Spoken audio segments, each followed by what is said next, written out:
Hello everyone! Welcome to my Luto Serye!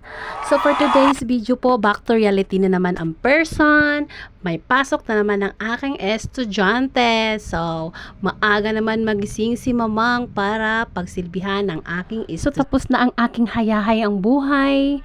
So, back to reality tayo. Madaling araw na naman magigising ang mamang para pagsilbihan ng aking estudyante. So for today's video po, nakikita nyo po dyan sa video, magluluto po ng adobong chicken ng person. So, bago ko po talaga siya adobohin, kailangan ko muna siyang i-marinate para maramdaman or malasahan ang sarap. Charis lang!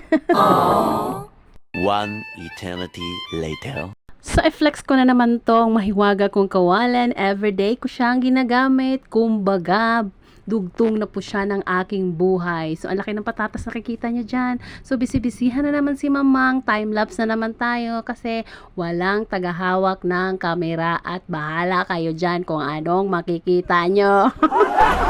Guys, sa totoo lang talaga, hindi po ako nakasimangot. Sadyang ganyan lang po talaga ka-normal ang aking mukha.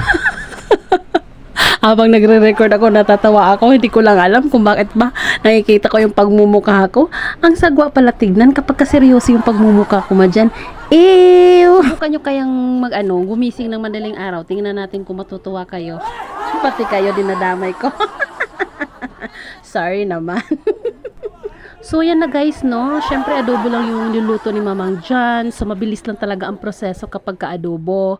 So, bago kasi ako mag-adobo, guys, minamarinate ko yan gabi pa lang. Para kapag ka-umaga, ayan na, nabubulol na naman ako kahit anong gawin ko. Para pagka-umaga po ay mabilis na lang po yung gagawin ko. So, tatawagin ko na ang aking estudyante para asikasuhin ang kanyang sarili. Alam nyo ba guys, alam kong hindi nyo alam na dapat nyo ring malaman, Charis. Ang aking anak, marami na yang alam sa buhay or di kaya marami na siyang alam sa bahay. Kumbaga, nakakatulong na rin siya sa akin. Kagaya na ang paglalaban ng kanyang mga damit. Ako kasi guys, dati hirap na hirap ako pagdating talaga sa labahin kasi syempre, pagka may maliit ka talaga, ang dami mong labahin. So ngayon guys, malaki na siya.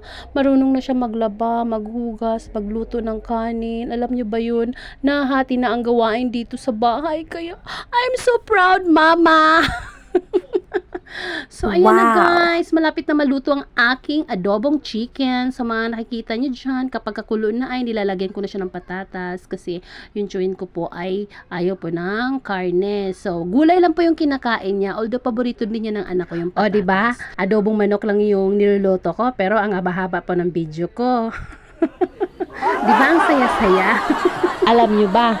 Oo, alam ko, hindi nyo alam. Ipapaalam ko lang sa inyo kahit hindi kayo nagtatanong. After ko po magluluto, magpapahinga mo muna ako. Tapos yung asawa ko yung magbabantay sa tindahan. Diba? Apakasimple lang po ng buhay namin dito sa Maynila. Kailangan lang po talaga ang magtulungan. And I'm so very lucky na may asawa ako masipag at mapagmahal. Ay... at may anak ako mabait at maganda at sinrikit kay mamang Charis. Kung ano-ano ng mga pinagsasabi ko sa buhay.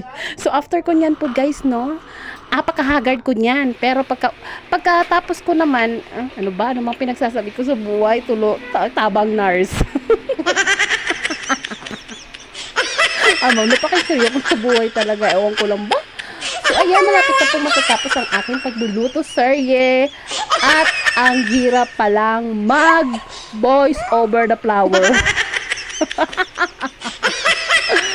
Okay guys, eto na siya, tadang! The finished product, my adobong manok with patatas. Thank you for watching